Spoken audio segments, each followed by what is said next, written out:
Bismillahirrahmanirrahim. Assalamualaikum warahmatullahi wabarakatuh.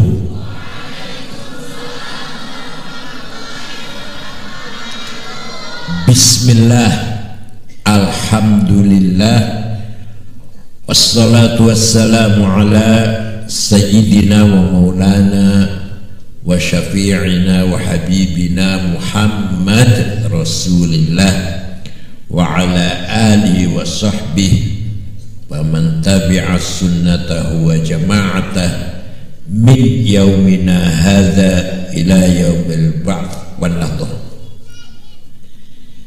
Ikhwatil a'izza, hadratil asatidh, hafizakumullah wa yar'akum wa yakhudh baidikum nafis salah wal khair wal barakah. Anak-anakku, pertama bersyukur kepada Allah alladzi qad an'amana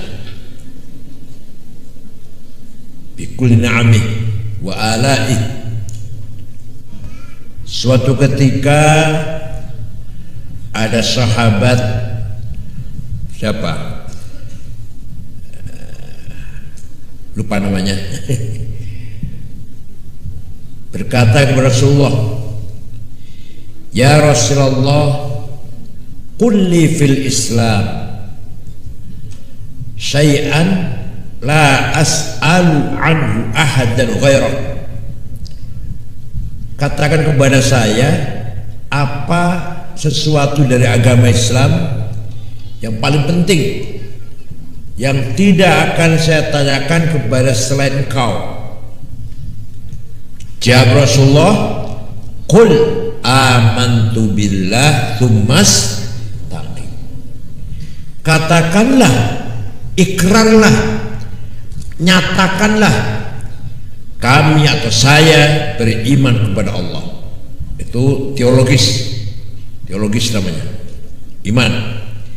Tsummas taqim, bukan hanya ucapan amantu billah, tunjukkan keimanmu dengan istiqomah. Istiqomah fin niyah, istiqomah dalam niat. Istiqomah fil himmah, dalam kemauan hasrat tinggi, strong will. Istiqomah fil azimah, istiqomah fil amal, istiqomah fil fikr, istiqomah fil ta'allum wa ta'lim. Semuanya bisa sukses kalau istiqomah. Gurunya istiqomah, muridnya juga istiqomah. Kiainya istiqomah, muridnya juga istiqomah. Tidak boleh bosan, tidak boleh jenuh, tidak boleh surut, baik guru maupun santri. Harus selalu tajdidul himmah. Himmah kita, cita-cita kita harus selalu kita perbaharui. Setiap hari harus kita perbaharui himmah itu. Al-Quran pun mengatakan, berfirman, innalladzina qalu rabbuna Allah tsumma istaqamu tatanazzalu alaihimul malaikatu alla takhafu wa la tahzanu wa abshiru bil jannati allati kuntum tu'adun. Orang-orang yang berkata kami beriman kemudian istiqamah, maka mereka tidak akan merasakan takut dan sedih. Bahkan karena apa? Karena malaikat semua memberi barokah kepada mereka ini, memberikan ketenangan, kekuatan kepada mereka yang istiqomah. Wa absyiru bil jannah, dan juga berita gembira kepada mereka yang istiqomah itu dengan balasan surga, dan itu yang telah saya janjikan. Jadi selama kita istiqomah, gurunya istiqomah, santri istiqomah, pasti akan mendapatkan kegembiraan dari Allah, mendapatkan keberhasilan, kesuksesan dari Allah yang tidak diduga, yang bighairi hisab, di luar perhitungan. Lirboyo itu dulu waktu saya mesan di sana tahun 68. Tahun 68 lahir belum? Tahun 68 saya mondok di Lirboyo. Santrinya 2000. Baru kayaknya hebat. Imam Harus Ali. Ya alim, ya januk nih? Apa januk itu apa? Sakti dan aktivis. Pernah waktu masih santri, belum jadi kiai, lagi keliling pondok karena dia kepala pondok, jam 2 lah, dibacok oleh PKI kepalanya, keluar darah, keluar api, bukan darah, keluar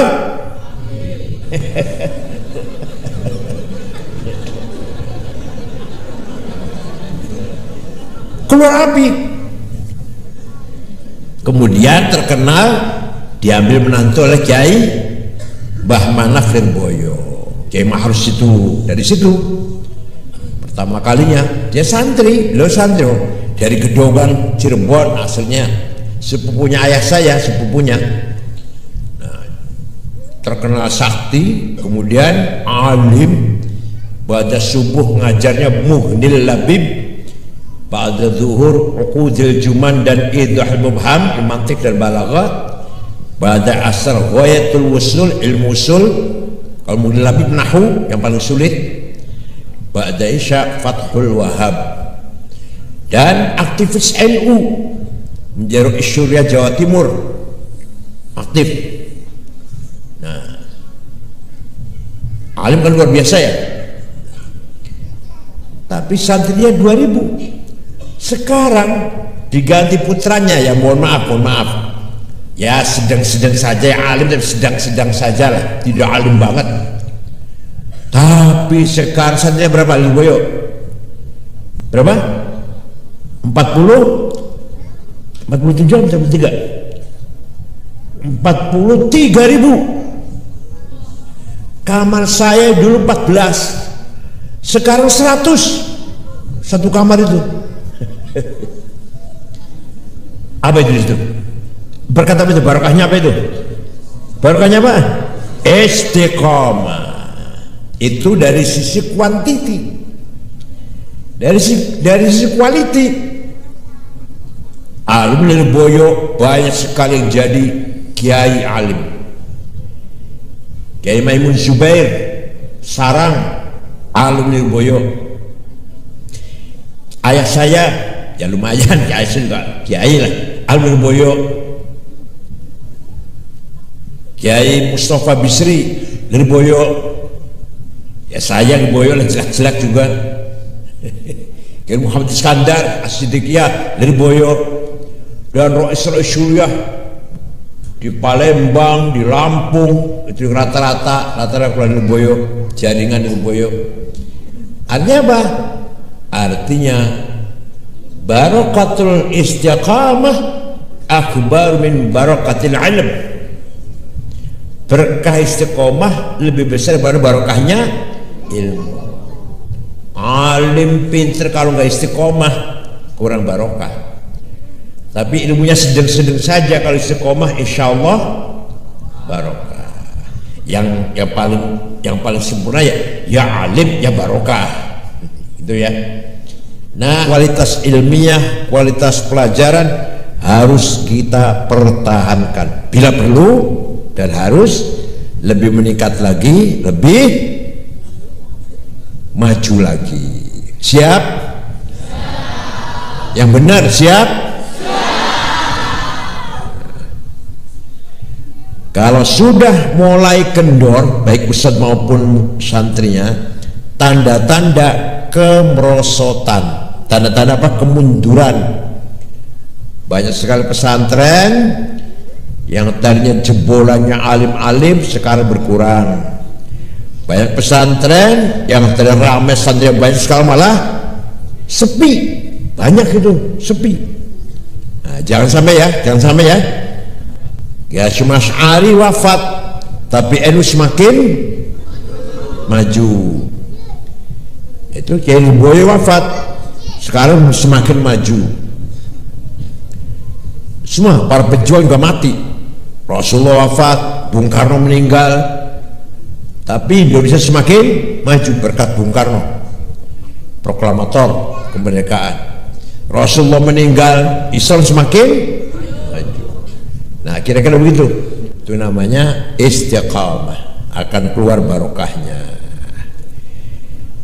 Nah, inilah pesan saya yang paling serius. Kemudian santri-santri ini supaya otaknya cair, di samping hafalan diajak berpikir. Coba ayo diperdalami supaya otaknya cair.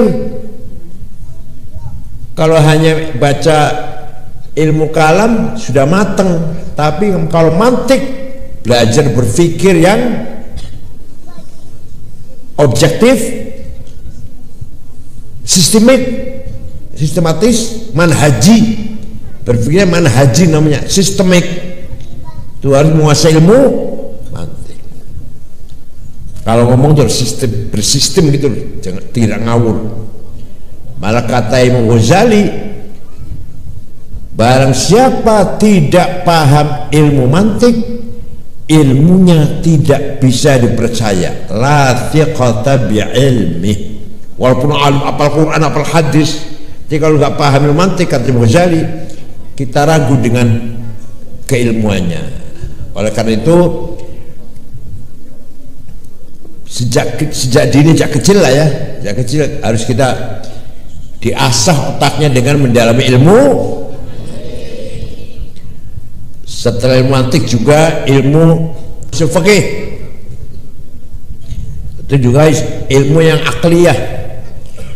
Kalau hanya baca fiqih gampang, wajib, haram, makruh, sudah. Kalau kita fiqih itu masakan sudah matang, tinggal makan. Sambal sudah jadi, tinggal. Kalau usul fikih kita melihat sambal, melihat masakan enak, gimana kok bisa jadi masakan ini? Asalnya gimana asalnya? Nah, itu namanya usul fikih. Kenapa ini wajib? Kenapa ini haram? Kenapa ini sunnah? Kenapa ini makruh? Di Qurannya nggak ada padahal nih. Ini di Qurannya nggak ada narkoba ini. Ya kok bisa haram, gimana tuh? Pakainya usul fikih. Paham ya? Jadi orang alim tuh kalau sudah otaknya cair, menguasai usul fikih dan ilmu mantik. Ilmu mantik nih jurusannya ke ilmu kalam. Kalau usul fikih jurusannya ya mengetahui tariqatul istinbat wa tariqatul istidlal. Kenapa Imam Hanafi mengatakan orang punya wudhu senggolan dengan istri tidak batal, Imam Syafi'i batal? Kenapa itu? Jadi walhasil isinya supaya pertanyaan kenapa, gitu ya? Kenapa Imam Hanafi tidak usah usolli? Kalau Imam Syafi'i malah sunnah usolli. Kenapa itu? Kenapa mazhab Hanafi misalkan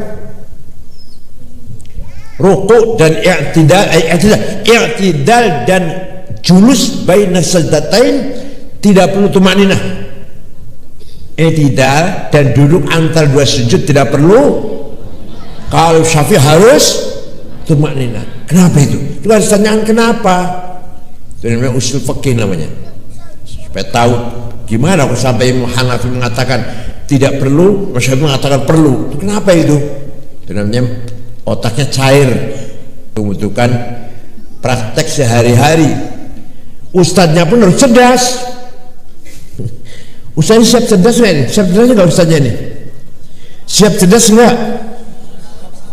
Aku diem aja ustadz ini. Ustaz siap cerdas gak? Faqidu syai' la yu'ti. Orang tidak memiliki nggak bisa ngasih. Saya nggak punya uang, nggak bisa ngasih uang kan? Oh, ustadznya nggak cerdas, bisa ngasih kecerdasan nggak? Ya enggak. Faqidu syai' la yu'ti. Saya tidak punya uang, apa bisa ngasih uang? Nah, ustadznya tidak cerdas, bisa ngasih kecerdasan enggak? Enggak. Maka ustadznya harus paham tidak? Maka akan bisa ngasih kecerdasan. Itu yang saya harapkan. Saya harapkan. Disinilah rahasia kita. Talabul ilmi faridotun di sini. Ilmu apa saja wajib kita kuasai. Dulu orang Islam pertama kali mengenal ilmu mantik bukan dari Islam, dari Yunani. Yang orang Arab nggak ngerti akliyah, nggak ngerti ilmu akal, nggak ngerti. Orang Arab jahiliyah. Ceritanya Khalifah Muawiyah bin Abi Sufyan punya dokter pribadi beragama Kristen Ortodok. Kalau orang Arab nggak ada dokter. Orang Arab waktu itu nggak ada dokter. Benar-benar aja dukun sembur paling. Namanya Sargius. Siapa namanya? Punya anak namanya Yahya, atau orang barat mengatakan John. Tidak mau tinggal dengan bapaknya di istana, tidak mau bertempat di istana bersama ayahnya, malah dia keluar dari Damaskus, ibu kota Bani Umayyah, keluar tinggal di Ramallah, Palestina.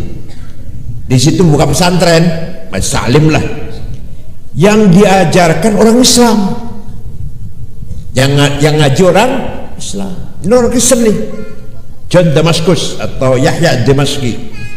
Ngajar apa? Orang Islam baru kenal dengan istilah jenis, fasol, nau, had, rosam, memantik tuh pertama kali. Nanti akan berkembang dan umat Islam bisa melebihi orang Kristen, menyempurnakan malah. Nanti setelah berkembang, lahir para filosof, para Sulaiman Al-Mantiki, cerdas dalam memantik, lebih dari Yunani malah. Ibnu Sina menyempurnakan filsafat dari Yunani, lebih sempurna. Paham tidak? Lah setelah Bani Abbasiyah, jadi Bani Umayyah. Bani Umayyah itu tahun 40 sampai tahun 132. Khilafah Bani Umayyah. Ibu kotanya di Damaskus. Kemudian lahir Bani Abbasiyah, ibu kota di Baghdad. Coba kata-kata Baghdad bukan bahasa Arab. Baghdad itu bukan bahasa Arab, bahasa Sanskerta. Bag itu Tuhan dan pemberian, seperti bagawan. Ya, bagawan itu artinya apa? Ahli ketuhanan. Orang yang ahli ketuhanan namanya bagawan, begawan. Nah, bag itu artinya pemberian Tuhan, bag Tuhan dan pemberian. Sama, hampir sama ceritanya. Khalifah Abu Ja'far Al-Mansur punya dokter beragama Zoroaster, Majusi, namanya Jirjis bin Bukhtiashu. Siapa?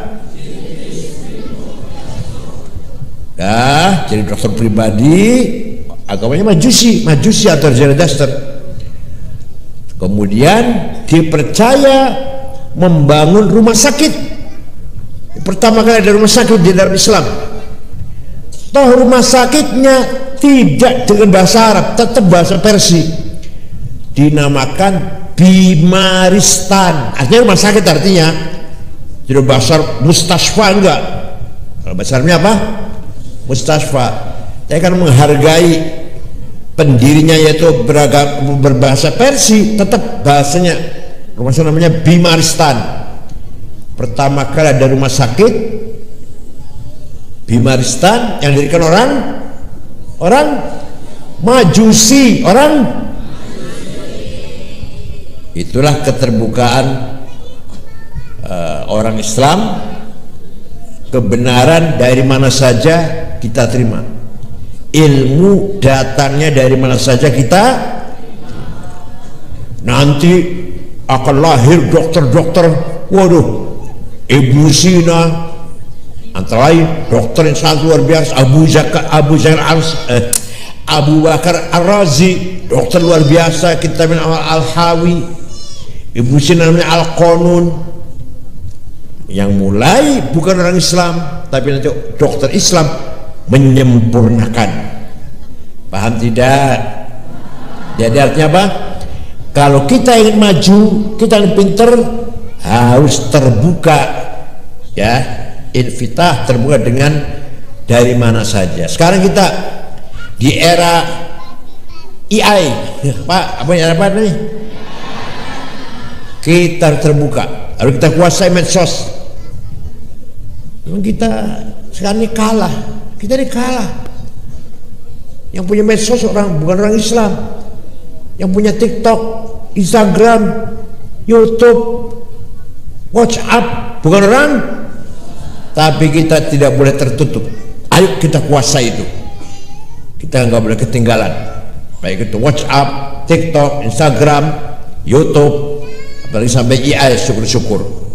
Walhasil nih, Iran ini bisa tepat meluncurkan rudal persis tujuannya apa? Markas tentara Israel, markas intelnya Israel, gudang pangan, tepat pakai AI.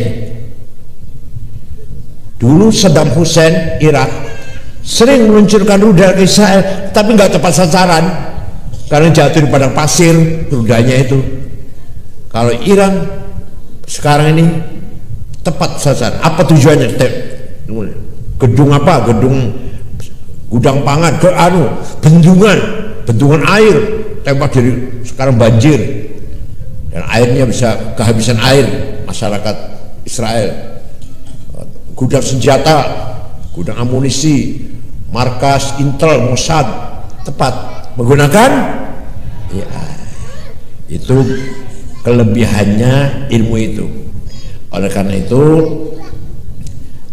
talabul ilmi faridhatun, itu artinya menguasai ilmu pengetahuan itu wajib, datangnya dari mana saja. Yang penting ilmu datangnya dari mana saja, dari muslim atau dari non muslim, dari kiai atau dari yang di luar kiai. Ilmu pengetahuan, semuanya ilmu itu dari Gusti Allah.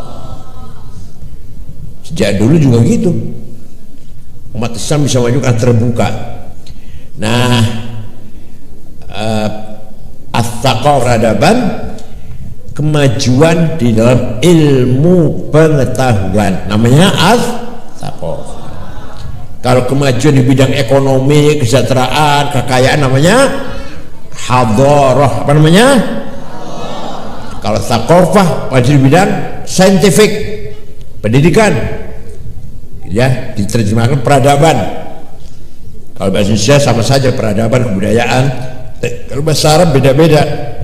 Kemajuan di bidang saintifik, pendidikan, kesehatan, peraturan, undang-undang, aturan, manajemen, administrasi, thaqafah.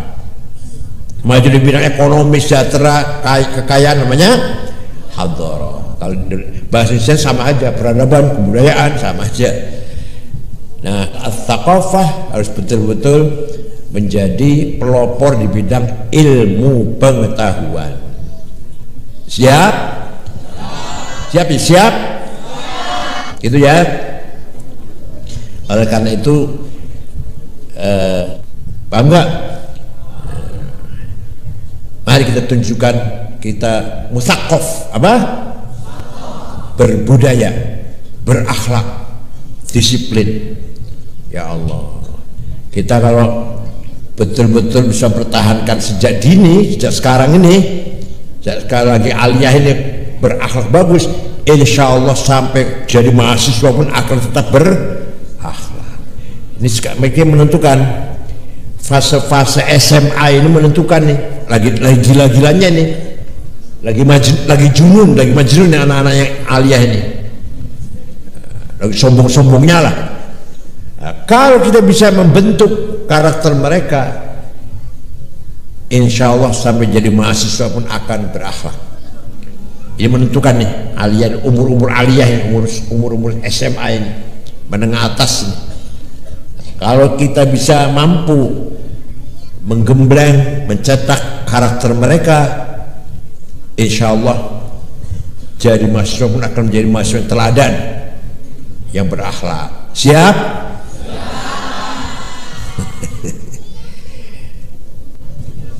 Barakallahu lakum bi umur dunyakum wa akhirakum wa yaftah qulubakum wa yassir umurakum.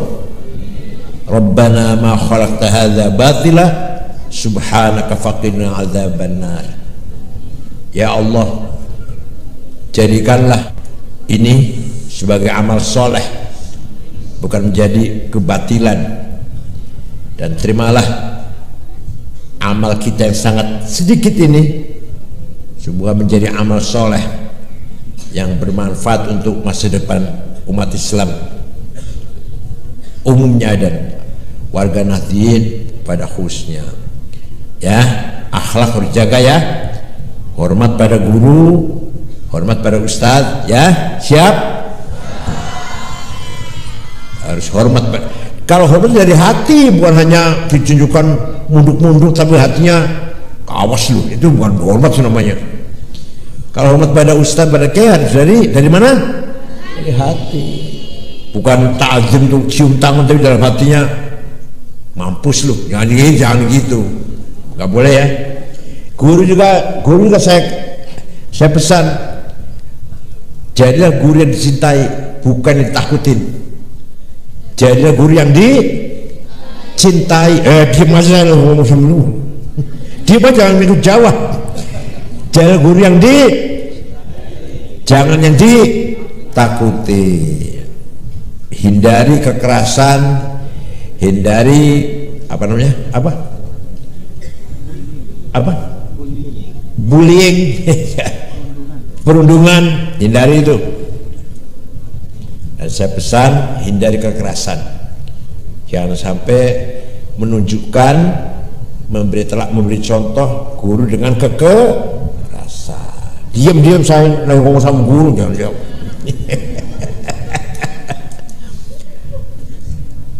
Siap menjadi santri yang hormat guru? Siap? Siap menjadi guru yang kasih pada santrinya? Nah, gitu. Asmaul Husna, apal gak Asmaul Husna? Ayo bunyi bareng.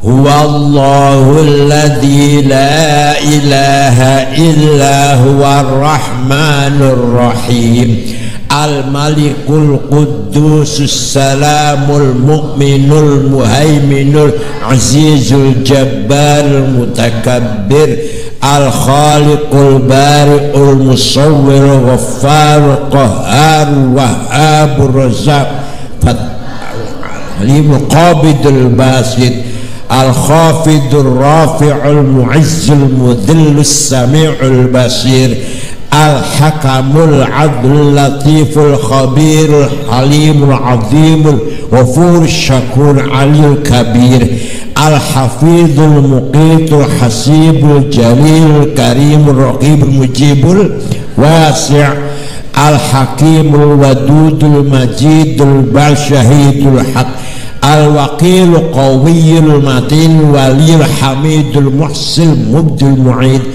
Al-Muhyi Al-Hayyul Qayyumul Muhyil Mumit Al-Muhyil Mumitul Hayyul Qayyum Al-Wajidul Majidul Wahidul Ahadul Samadul Qadir al-muqaddimul muakhir awal akhir zahir batin al-wal ta'al bartawabul mutaqim al-afur ufu malikul mulki dzul jalal ikramul jami' al-ghulmuhnil mani'ud dhar nafi'un nur al-hadil badi'ul baqil wath wa syidus sabur nas'aluka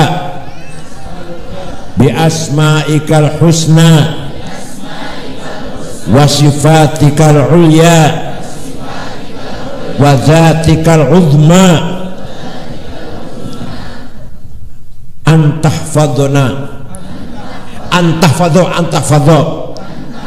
dinana wa tahfadho anfusana wa tahfadho imanana wa tahfadho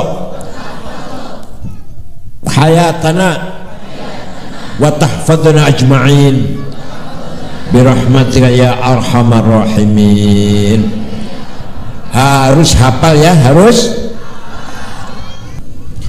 Syukran wa dumtum fil khair barakati wan najah wallahul muwaffiq ila aqwamit thoriq. Wassalamualaikum warahmatullahi wabarakatuh.